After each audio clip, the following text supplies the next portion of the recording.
Hello, everyone. Welcome. We're going to go ahead and get started because we have a lot to cover today. This webinar is being recorded, and at the end of the session today, I will be sending you the recording and some of the resources we're talking about. As we go through today, if you have questions, please feel free to put those either in the chat to me directly or in the Q&A, which you have access to at the bottom of your screen. You all also submitted some really great questions with the registration. We're going to go over those during the presentation, and then any additional questions at the end as well. So to get us started, my name is Bethany Morse. I'm the Business Development Manager at MugaWeb. MugaWeb is a development company that is based in Vancouver, Canada, New West specifically. But MugaWeb has a special interest in libraries. We have library clients all over Canada and the US, and we have a special custom CMS platform for libraries. I myself was a public librarian working in Kentucky for 16 years before I joined MugaWeb. So this is a topic that's very important to me as well. I really want to make sure that all of our US libraries are aware and familiar with the upcoming regulations and know how to address those in their websites. So, what are some of the things that we are going to be covering today? Hopefully, by the end of this session, you will have a better understanding of how different disabilities affect how your patrons are using your website. We're going to go over the ADA specific requirements and what that means when it comes to your website. We're going to be talking about the best practices for maintaining accessibility. And we're going to be sharing lots of tools and practices that you can use to improve your site's accessibility. Now, we had a lot of variety in the types of library staff who are joining us today and who will be watching this on demand. So I know some of you are in administration and looking to get tips on what these new regulations mean. Other of you are your website administrators, which is great. And some others of you are, the programmers and the marketers who create content for your library's website. So hopefully we're going to be talking about things that apply to all of you today. So first of all, why are we talking about digital accessibility? And this is beyond even just these new regulations from the ADA. Digital accessibility should be particularly important to public libraries because libraries have a mandate to serve their community, and that means everyone. 1 in 4 adults have a disability in the US that could affect how they access your website. Now, these specific percentages I'm showing are actually from Kentucky, where it's 1 in 3. There is a link here that takes you to some of the CDC data that shows different states. So if you want to look up your state specifically, you can. But these are broken down into a couple of different categories. A lot of times when we think about accessibility in computers, we're thinking about auditory visual disability. So someone who's hard of hearing or vision impaired, and they can't see the screen or they can't hear audio that's being played. And that is a significant percentage of it, but it's not the entire story. Another large point of this is people who have mobility issues. Maybe they can't operate a mouse. If you haven't ever tried it, set that mouse aside. Don't use your touchpad. Can you navigate your computer and your website using just your keyboard? It's a very different experience if you haven't tried that. Additionally, There are cognition related disabilities that affect how people access your site. And these could be impairments, they could be memory related. There's several different things here that affect. So when someone goes to your site, can they understand the content on there? Do they remember the process for how to get to the resources on your site? And then also there's independent living self-care. These are people who maybe can't get out of the house themselves. There's this fits a wide range of things here, but also these are people who need to be able to access your website. Maybe that's how they interact with your services. So all of these are why you could be missing nearly a quarter of your service area by not having an accessible site. And we should want to be able to reach these people and provide equitable services to them. So beyond the regulations, this is why accessibility is important. But on a more timely manner, we'll come back to this in a second. On a more timely manner, the ADA does have deadlines that are coming up very soon for libraries and local government websites that have to do with digital accessibility. So these were actually published in 2024. They go into effect next year if you have a library that serves a population of over 50,000. If you're serving a population of under 50,000, then you have a year's grace period here. You don't have to meet these requirements until 2027. I'm going to go and we're going to look at some of this on the ADA site as well. This fact sheet, which is linked here and we will be sending to you, is very useful because it goes through and explains exactly what these are and what the different requirements are. Basically, it's saying that your website needs to conform to the WCAG guidelines at the AA level. Now, that you might not know what those are. We're going to go over that in a second. But this is a international guidelines that many countries already are legislating towards, that websites need to do this. The US is a little bit behind here. So not only do you have to meet these guidelines, but it goes through and gives you some different stipulations as well. So in the good news of this, if you have an archive or archived web material, this doesn't have to meet that.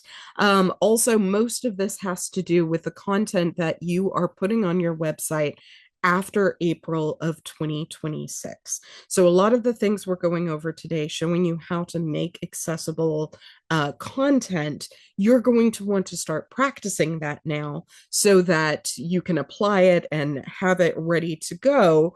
But if you have a whole lot of old PDFs on your website, you don't necessarily have to go through and make sure every single one of your old PDFs, if they are a PDF and if they were put on the site before this deadline, they don't have to meet the same standards. It's a good thing for them too, and that might be a project you want to go back and make sure applies. But mostly this is dealing with the content you put on post this April date. Now, there's still a lot of things on the code that your site needs to be fixed to work and be accessible. So a lot of how your HTML is structured and how your things are labeled, and if you have skip links, lots of those types of things, all of that is covered in these guidelines. So this is upcoming. It's very important. There are many libraries that I have spoken to who've either had people come forward and request accessibility on their site in advance of this, or asking for audits based on this. It's a good thing to do regardless whether or not these ADA guidelines and deadlines work here at all. It's also a good thing that all of your staff is trained on this. Now, that doesn't mean all the staff needs to go in and learn how to code. That's not what we're saying here. But your staff should know what accessibility tools are available and what's on your website, and if your website is accessible, because when it comes to helping patrons, when they have questions, they're going to want to know how to do that. And if they have been trained in accessibility and know how these features work, that's going to build empathy for showing other people how to do it. And it's also going to help you out because you're going to have a crew of people who can help you when it comes to auditing your site and finding out the issues that are there. So what is the WCAG guidelines? This is the Web Content Accessibility Guidelines. These have been around for quite a while as far as internet history goes. The currently legislated level here is the 2.1. 2.2 exists, but the legislation is always usually a version behind in this. And so we're at 2.1. 2.2 adds a lot for cognitive remediations and also goes into a lot of multimedia. So if you have apps, if you have things like that, 2.2 goes into that a little bit more. What are these guidelines? What do they look like? So these are based on 4 different principles here. And as librarians, we love a good acronym. So this makes it easier to remember. So these are the POUR principles. So are your accessibility remediations and code on your site, is it perceivable? Does a person, an individual who needs to access these, can they tell that they are on your site and available? Are they operable? Can that person actually use them? Are they functional? And 3, is it understandable? Is it clear and consistent through the site which each of these things do? So if you have a hyperlink on one page, another page on your site has the same styling. It's clear. They see that, they know it's a hyperlink. And is it robust? This actually applies to the code itself and says, is this consistent throughout the entire website? Is it understandable? Is it clean? Is your code clean? Is everything clear? And does it apply to everything here? Now, there are 3 different levels of conformance based on these principles as well. So for the ADA guidelines, you're looking at a AA compliance. A is kind of the base minimum. AA is pretty consistent and inclusive, and AAA is really the unicorn standard. Very few sites, if any, are going to reach that AAA conformance unless they have very specialized audience or specialized content. So everything goes to this AA standard. It's also best thinking of these like a ladder.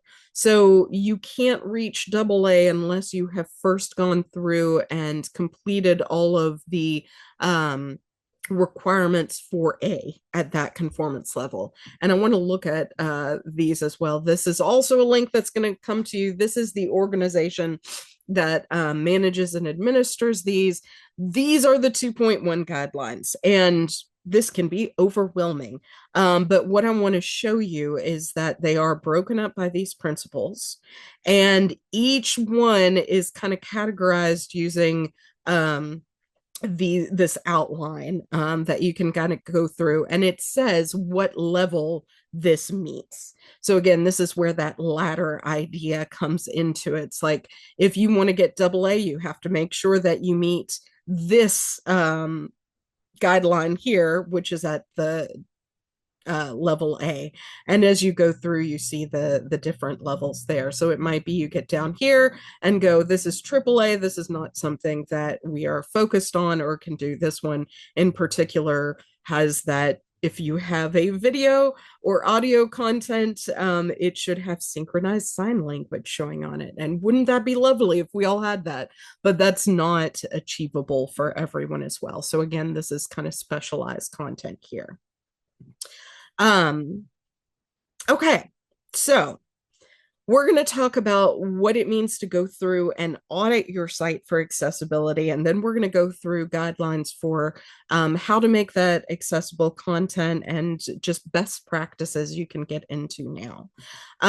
You all had a lot of good questions that you submitted ahead of time. And one of those was, what is the best tool for auditing your site?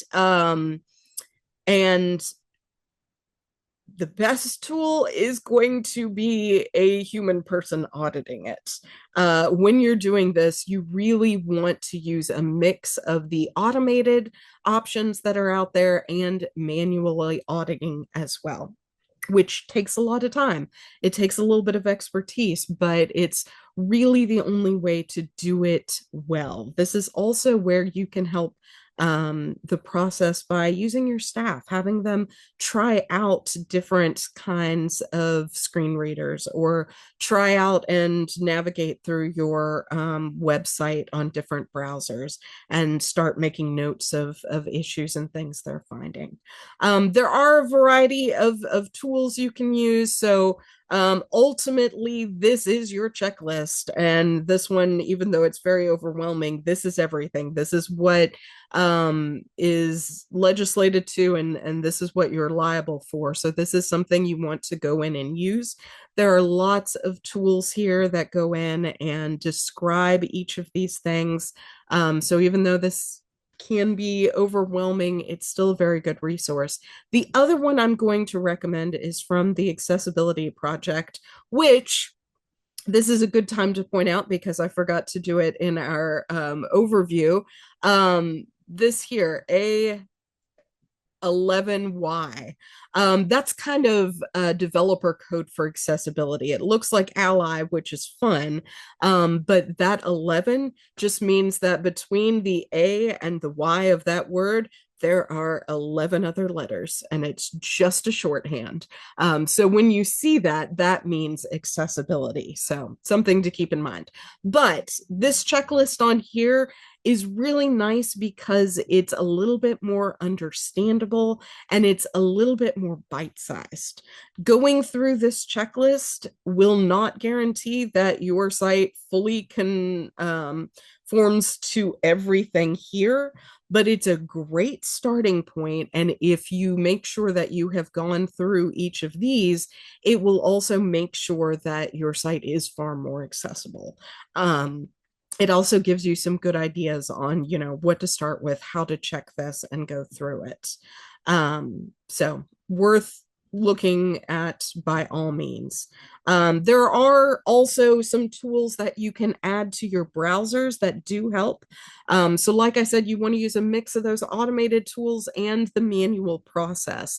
These are two different ones for different browsers. I recommend testing your website in multiple browsers to make sure it's working on all devices. One is Siteimprove. This has a free extension that you can use. They also have a lot of paid services that help. We'll get into those in a little bit as well. And then Wave, which is a Firefox version. Both of these have their strengths to them. Where the automated auditors come in and are the most helpful, they are great at pointing out the things that are consistently wrong across your site. So they can point out like you're not using alt text on anywhere on the site or most of these things here. They can point out the code issues that are there. In some cases, when they're pointing out code issues, they may not be taking into account other accepted remediations or considerations. So that's why you still need to go through with the manual audit as well. And in some cases with these, you can mark them as no, that has been covered. But both of these are great for getting you and really highlighting the issues that are there that you need to be paying attention to. The other part of this is different types of screen readers. We had a great question about multiple browsers, multiple screen readers. Do you have to test in all? You don't necessarily have to test in all of these, but it's a good idea to try different ones. So your computers have native screen readers built into them. If you go into your settings and look at accessibility, Microsoft has something called Narrator. Mac has something called VoiceOver. These links here that you'll have when I send this out go into detail and how to navigate and use those. It's good starting with those. Now, they the best? Not necessarily. That's why there are third-party ones out there. JAWS is widely used, but it has a cost associated with it. NVIDIA is free, and you could add that to your computers if you wanted those on your library and patron access computers. The other resource that we have here is from Illinois, actually, but it is really helpful. It goes through and talks about how do you use a screen reader. So these tools are available, but if you don't have to use them, you're probably not as aware of them, and you may not know how they work. This goes through, tells you how to navigate using the keyboard as well. Again, something you want to do for those mobility issues. So these are great to review in here, and this is pretty thorough in what it's showing you and how to use those. But back to that question that we had, I do think it's good to use multiple screen readers in testing if you're doing a very thorough audit. But also, as long as you are following those WCAG guidelines, these should be programmed to work with that type of coding. Again, they're not perfect, but as long as you're following that, these should work with that and be able to access your website and your content as anticipated. Okay, let's start talking about how to make the different types of content on your website more accessible. We're going to start with text-based content. So this is the copy on your website. These are links. These are PDFs, all those types of things. So first of all, we're going to talk a little bit about the structure of your website.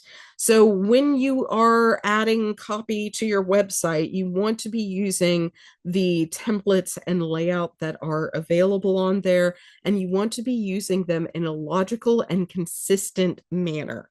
So that means when it says heading 1, heading 2, heading 3, you're not just choosing and going, heading 4 looks really cool here. It might.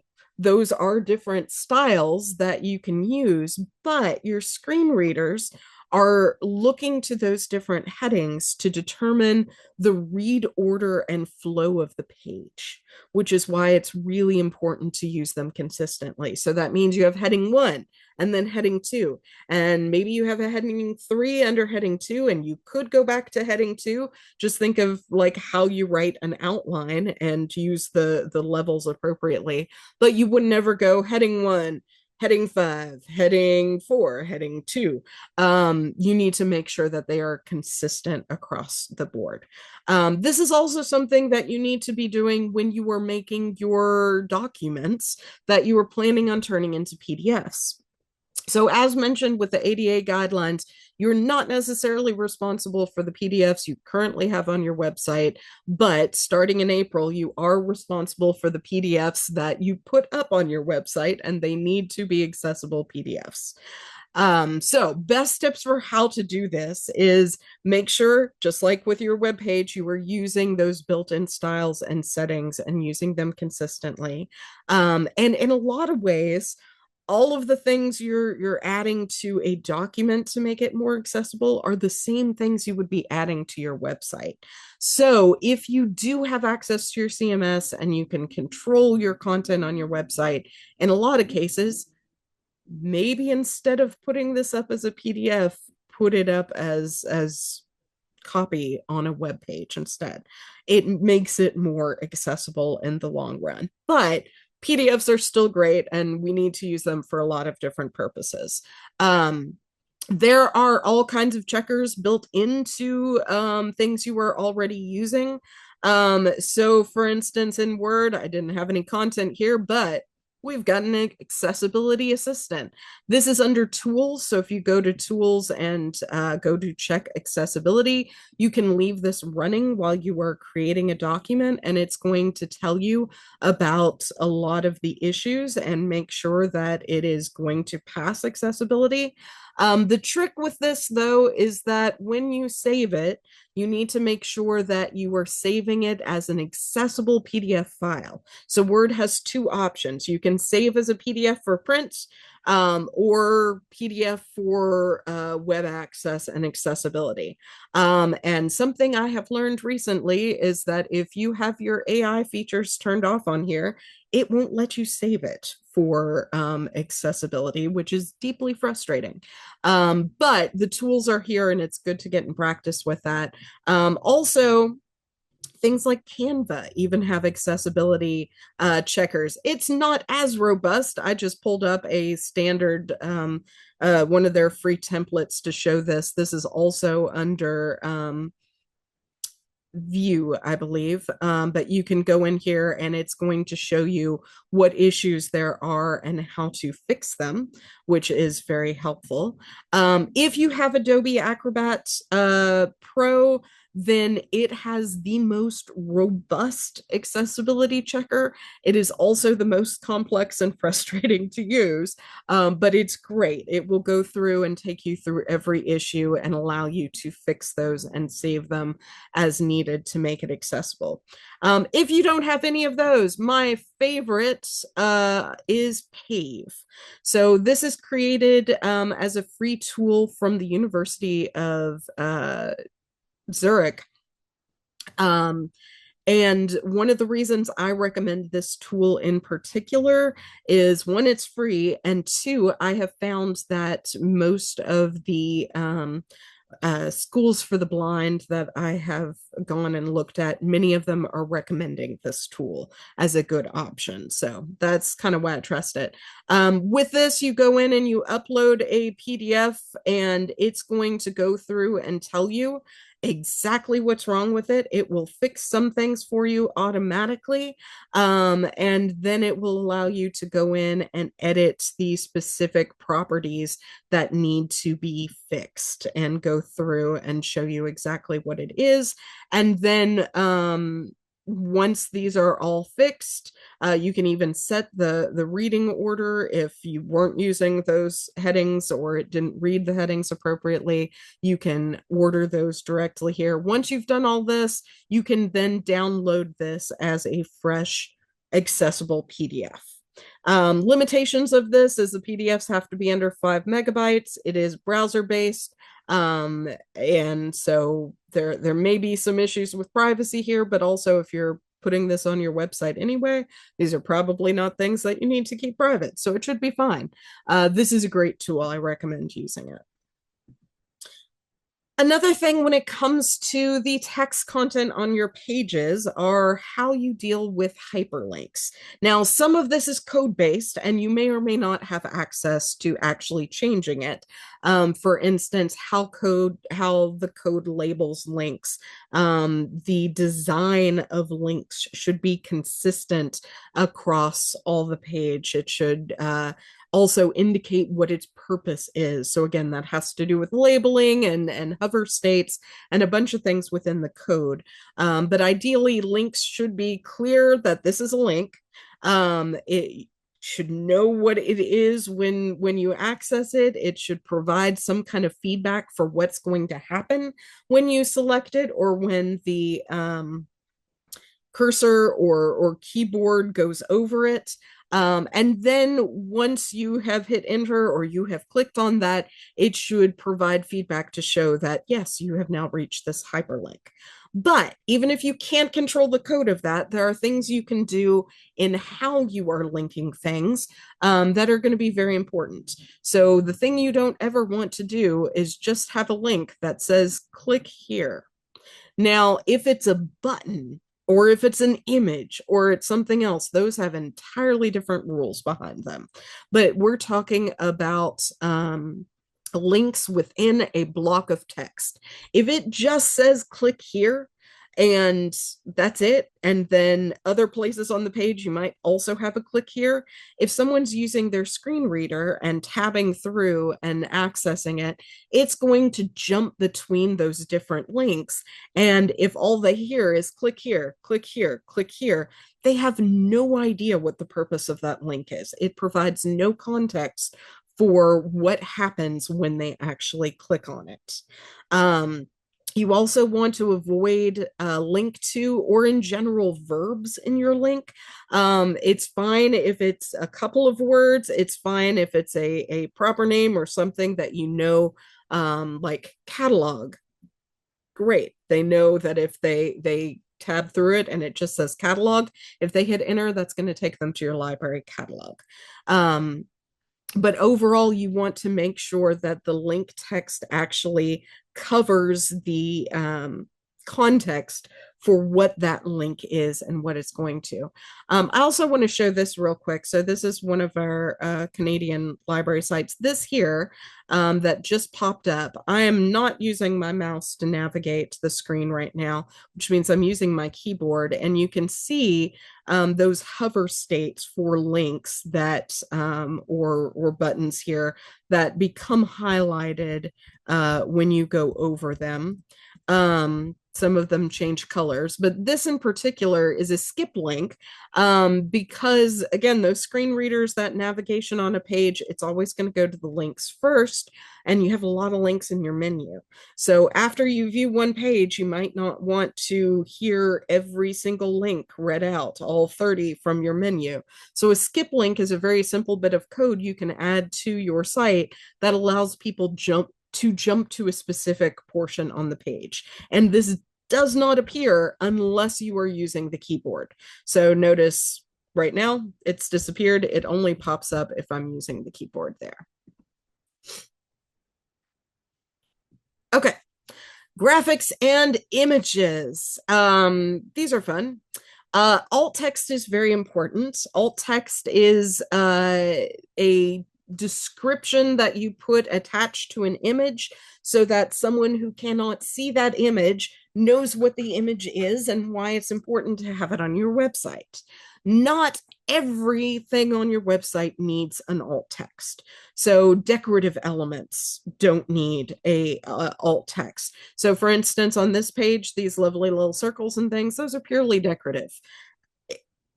It doesn't, it might provide visual interest, but it doesn't provide important context to the page that someone who's using a screen reader needs to know about. Similarly, images that are used as page structure that might be in the background or kind of as dividers on your page, those don't need alt text. And then images as links do not need alt text. Those have very different rules as well that go into how they work. One of the other resources I'm going to be sending you all at the conclusion of this is an ebook that we put together that has a lot of how to deal with the code part of your website when it comes to accessibility, how to deal with images as links, and all those types of things as well. So the things that should have alt text are any image that adds context or value to your page, and your social media posts should have images as well. There are exceptions and guidelines in the ADA regulations about social media posts. So again, anything before the April deadline, you don't have to worry about, but you want to get in the practice of putting those on there moving forward. How do you write good alt text? There's different rules and guidelines for writing alt text when it comes to images you have on your website and practices when it comes to social media. This particular exercise I'm talking about now deals with images that you have on your website, where hopefully there's lots of other context that goes in and explains what this is. In social media, you're going to want to add a lot more context because it's just the image. But best practices, you want to focus on three things. You want to focus on object, action, and context of the image. So I have a picture here of from Pexels open license image. If I were writing alt text for this, it would depend on why it's on the page, but I want to keep this succinct and I want to keep it clear. So I'm going to say in this case, the object or the subject are two children. What are they doing? They are reading a book together. What is the context? In a field, in an open field with goats grazing behind them. So it doesn't have to be long. And in fact, again, for websites, succinct is good. Alt text is something that takes practice getting in the habit of doing, and also making sure that it's clear and concise. This is something that you can do with your staff. Print off a whole bunch of images from Pexels or somewhere else, have people write alt text for them, trade them, evaluate them, see if they can identify what picture the alt text is for. And this is another thing that it's great to put through a screen reader, because sometimes a screen reader is going to read something differently than how you expect, especially if you are putting in dates or numbers or things like that. It might sound funny to you when it reads it out. So there are some cases that you want to write out something instead of using numbers, but you can test that out and get used to that. We're going to come back to social media a little bit with this, but just keep in mind, again, for social media, and a lot of times you're going to want to put more context on that. Also, another thing to remember is when you have images that have text on them, the text that is on the image should be part of the alt text as well. Color checking with images and also things on your website. So that's a typo, but the WCAG guidelines require a specific level of contrast based on different sizes of text. So this contrast has to do with the color that is in the background and the color that is in the foreground. And I'm going to show you two of my favorite tools for this. This one, Colors, is great because it allows you to go in and pick your color, so you can put the hex code in there, but you'll notice you can choose print colors as well. So if you are making posters to put up in your library, you should check for contrast on those posters. Maybe someone's coming in who's colorblind and they're not going to be able to read that. So you can check both digital colors on here and print colors as well. But you can choose your color here. It's going to tell you exactly what the rating is, how it falls as far as small text, so that down here, and how it falls for large text and the overall rating. Now, this one gives stars, which is helpful. And this one also gives you the option to enhance it. So if it doesn't match that, you can go in and adjust those easily, and it's going to give you a recommendation. But Slide Improve has a checker as well. So we talked about Slide Improve a little bit. This is one of their free services. It just has the hex code picker here, so you can only do this with digital colors, but it's going to tell you exactly the rating based on those WCAG guidelines, whether it's AA or AAA. So things you want to go through and check out. So the colors on your website, your text, your images, those types of things. Now with this, I want to do a little bit of a practice, because this is a good example of why it is you need to use a variety of these tools to test things, because sometimes we may look at something and go, yeah, absolutely, that passes contrast, and maybe it doesn't. So I have 3 tests here.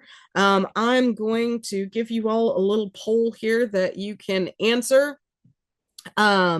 So for these all have the exact same background color. The only thing that has been changed is the text color on them. You have small text and you have large text on both of these. So kind of take a look at those and respond to the poll and tell me what you think for these, whether you think that they pass for small text, pass for large text, I can speak, both or neither. So we'll see how people respond to this here. We'll give it just a moment here. All right. So for this first one, which again, all the same background colors, the first one has a dark blue text color.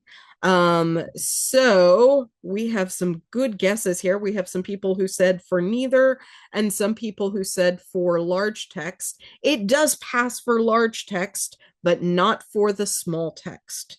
The second one, really good. You all said both, and it does pass for both.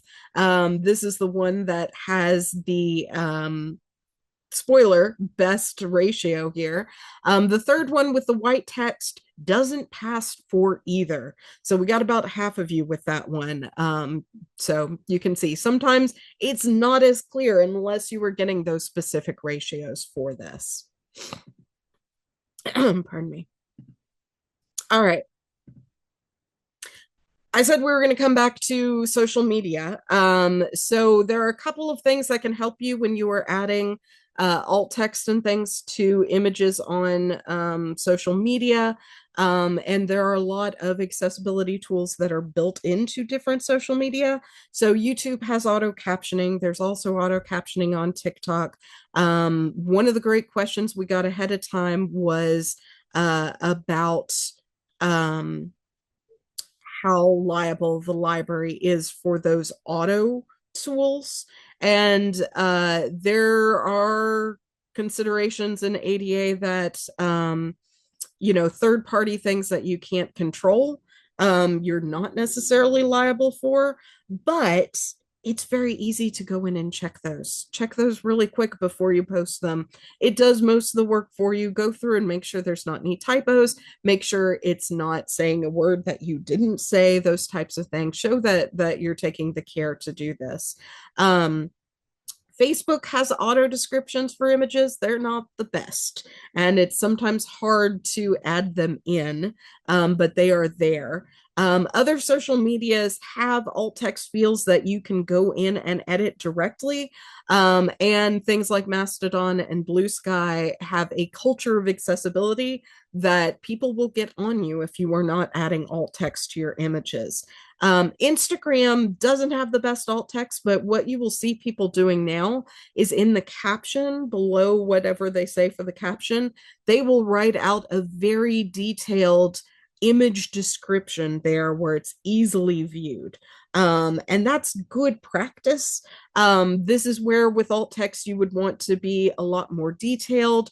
Oftentimes those images are telling a story. You want to have a narrative associated with it, and it doesn't have the other context of the copy on your website. The video that's playing over here is just an example of how you can use the tools in your phone to help making that alt text a little bit easier for images that have text on them. So if you have an infographic or something like that, you can use Google Lens, or on your Apple phone, this is native in the Picture app. You can go in and click the button at the bottom, and it's going to highlight all the text that's on an image, and you can copy that out and paste it directly into your social media. Just like auto captioning, you're going to want to go through and make sure that you are reading that and proofing it and making sure it's accurate, but it will save you a ton of time. All right, video content. So we kind of alluded to a little bit with YouTube that it has auto captioning in it. You want to make sure you turn that on and you are using those captions. However, if you're embedding a video on your website, something else you should have is a transcript. So it's not just captions, but according to the guidelines, you should have a transcript. What is the difference between these? So captions appear on the screen as they are happening. Transcripts is a export of the could be an export of the captions. We'll show how to do that. But they also include description of other sounds and audio on the video. They include a designator for who is speaking, especially when there are things in conversation. And they're more thorough there. You can either put a transcript, have a link to a page with a transcript, or we like doing it on our site so that they have a little accordion. These are also useful for people who don't have disabilities. This could be someone who just needs to read what was in that video. Maybe they're somewhere they can't play it. And it is a good habit to get in putting those on your pages. So transcripts could take a lot of time to make, but as mentioned, you've already got the captions, the subtitles there. If you're in YouTube, you can go in and edit those. You can also export them. So if you've already gone in and edited them, that's 90% of your transcript right there. You can download that as a text file, then go in and add your designators, and there you go. You have everything you need.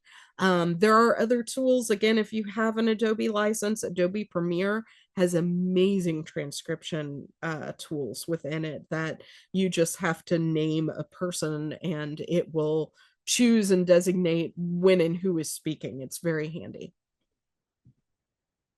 All right, so what are ways that you can focus on keeping your site accessible? So we've talked about some of these practices here.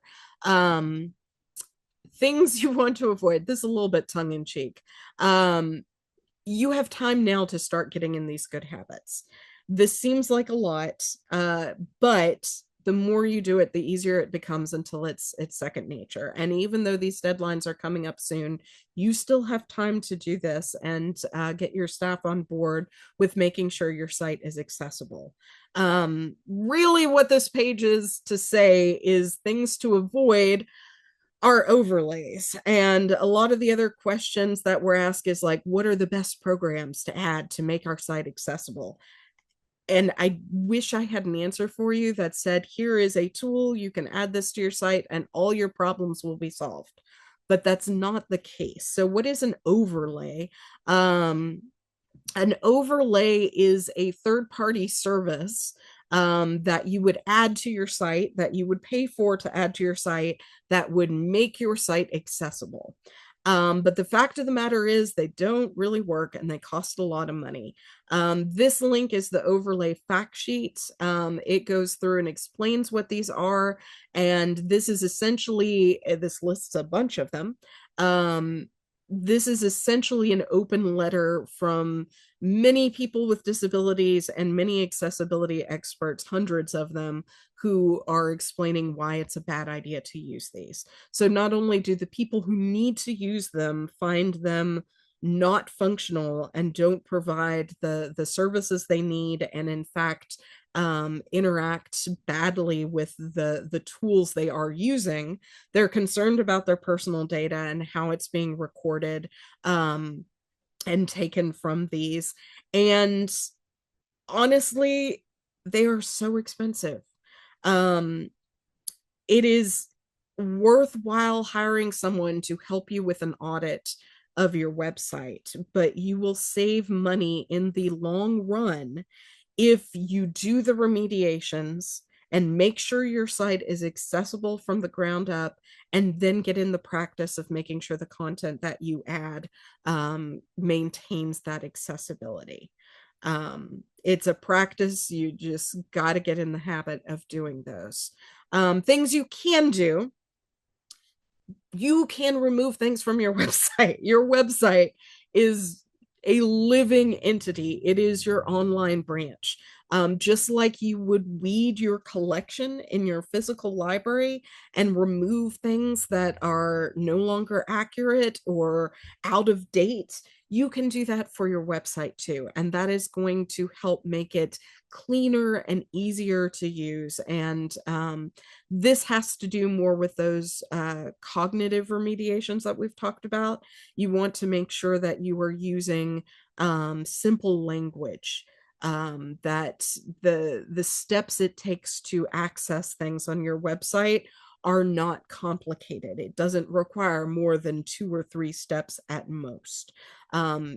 You need to make sure that, you know, your website isn't a maze that people have to journey and find their way through. You want it to be clear and keep the things prominent that you know people are using most often. This is where you can use surveys within your staff and your patrons. Use your digital analytics, your Google Analytics, to see what are people actually going to most often, how are they getting there, and then making that process easier. And then finally, you may not fully be in conformance with these guidelines by April, but you should do what you can when you can. I've already said accessibility is a long-term thing. It's something you get in the habit for. It is also perfectly understandable in many cases where if you have done your audit and you know that these are the things that are still missing from your site, say that. Put a link in your footer about accessibility, explain your process, say we have done this audit, this is what we're working on, these are the dates we hope to conform to these points of the guideline, here's who to contact if you have any questions about it. It doesn't absolve you from liability, but there are points in the WCAG guideline that advocate for that and advocate for that transparency as long as you are working towards it.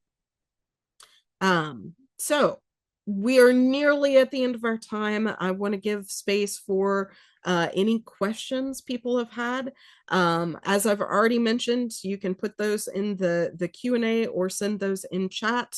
The resources I'm going to be sending you are, of course, this recording, our ebook on digital accessibility that talks about how to edit your code and best practices within the code itself. I'm going to send a guide on how to practice writing alt text, and of course, all of these links that we have talked through as well. If you have additional questions, please feel free to reach out to me at that email. We do accessibility audits at Mugo. We can also help talk about your website and what your specific needs are. And we're also just happy to answer your questions. We want you to have an accessible website, whether you're working with us or other people. We feel strongly about the services that libraries provide people and know that you all have the mission and the heart to reach everyone around you, and we want to support that. So thank you all so much for attending, and feel free to please reach out for more questions, and hopefully this was helpful to you today.